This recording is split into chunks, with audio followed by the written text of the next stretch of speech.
범죄는 흔적을 남기고 행동은 심리를 남긴다.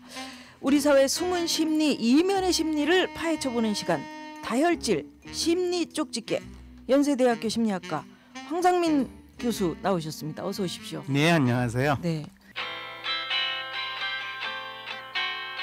변덕 심한 봄 날씨, 총선을 앞둔 선거도 그 영향을 받는 것 같다.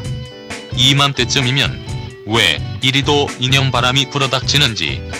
이정희 대표의 배후 세력이라며 경기 동부연합이라는 곳이 언론의 조명을 받는가 하면 문재인 대항마 선수조 공식으로 대세론이 뜨기도 했다.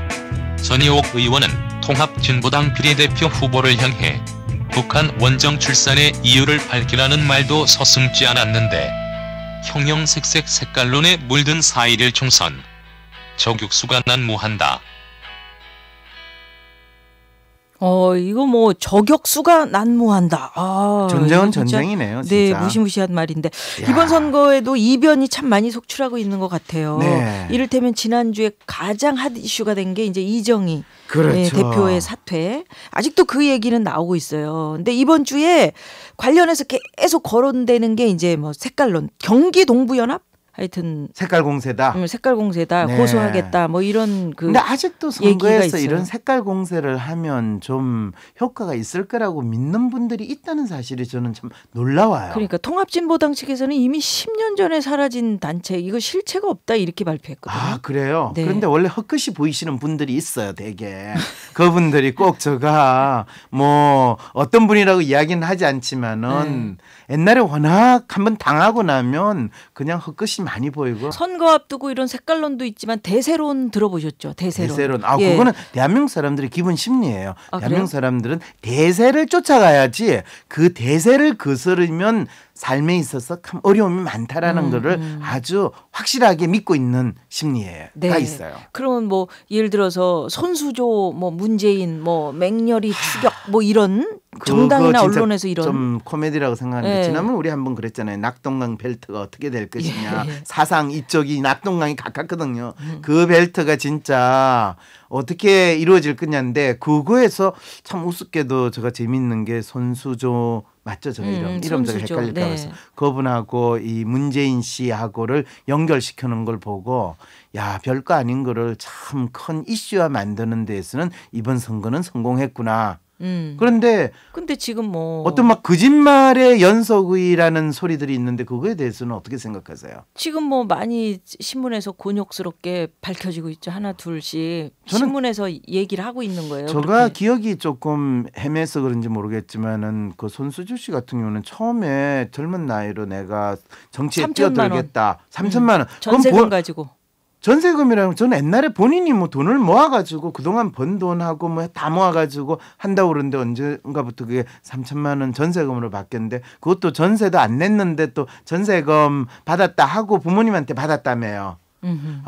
제가 우리 학생들한테 항상 그런 이야기를 했어요. 너희들이 진짜 이 사회에서 성공하고 출세하고 싶으면 대학을 졸업하자마자 한 1, 2년 백수 생활을 한 다음에 정치로 나서라. 그게 최고로 출세하는 길이다. 라고 제가 몇 년 전부터 이야기를 해줬거든요. 그런데 딱 그거를 가장 잘 보여주는 이 사람이 나타나는 걸 보고 역시 나의 예언이 맞았구나 라는 생각을 이번에 했어요. 선거 때마다 이렇게 대세론이라는 걸 따당 이렇게 내세우는 그런 심리는 뭐예요? 정당에서 그렇게 유도를 하고 그랬잖아요. 물꼬를 착 터주면 언론이 받아쓰고 막 이런 거 있잖아요. 그렇죠. 언론은 어차피 본인들이 뭔가를 탐색을 해가지고 찾아내는 건 귀찮잖아요. 그러니까 누가 던져주는 거를 받아가지고 해야 되는데 이번 선거에서의 주된 핵심 이슈가 뭔가 그걸 사람들한테 물어봐도 뭔가 뚜렷하게 이야기하는 사람이 없는 거예요. 그럴 때는 가장 멋있게 보이는 거 뭐든지 갖다 넣고 그걸 대세라고 이름 붙이는 거예요.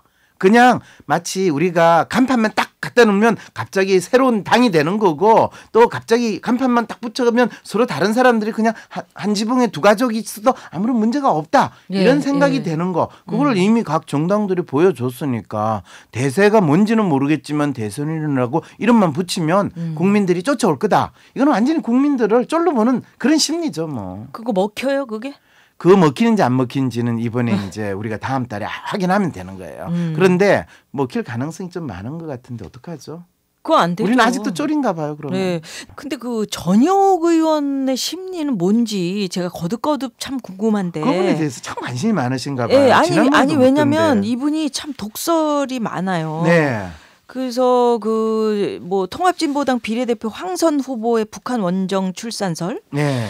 그 전혁 의원이 굉장히 의혹을 강하게 제기했고요. 네. 트위터에 북한 원정 출산이 미국 원정 출산보다 훨씬 더 반국가적이다.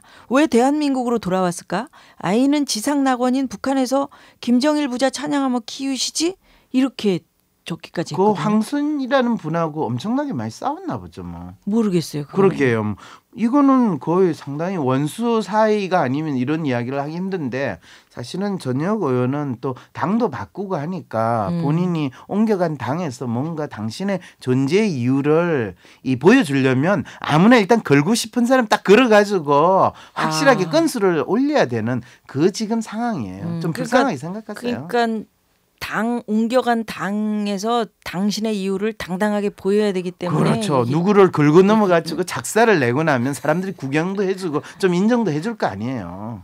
교수님, 네. 작살이 뭡니까? 아, 작살은 확실하게 그 사람을 깎아내리거나 거의 죽여버리는 상황까지는 안 되지만은 제가 말이 조금 거치나요? 자, 아닙니다. 네, 제가 사전적인 정의를 해줘야 되겠네요. 아까 표현했잖아요. 다혈질 교수님이라고. 아, 이게 마지막으로 듣고 싶은 거는 네. 이런 하여튼 어른들 사이 뭐랄까 우리 사회에 지금 흐르고 있는 이런 색깔론 네. 이런 것들이 젊은이들에게 먹히느냐 이거죠. 근데 더 놀라운 심리가 뭔지 아세요? 뭐예요? 우리가 색깔론을 놓을 때는 항상 빨간색이 북한이다.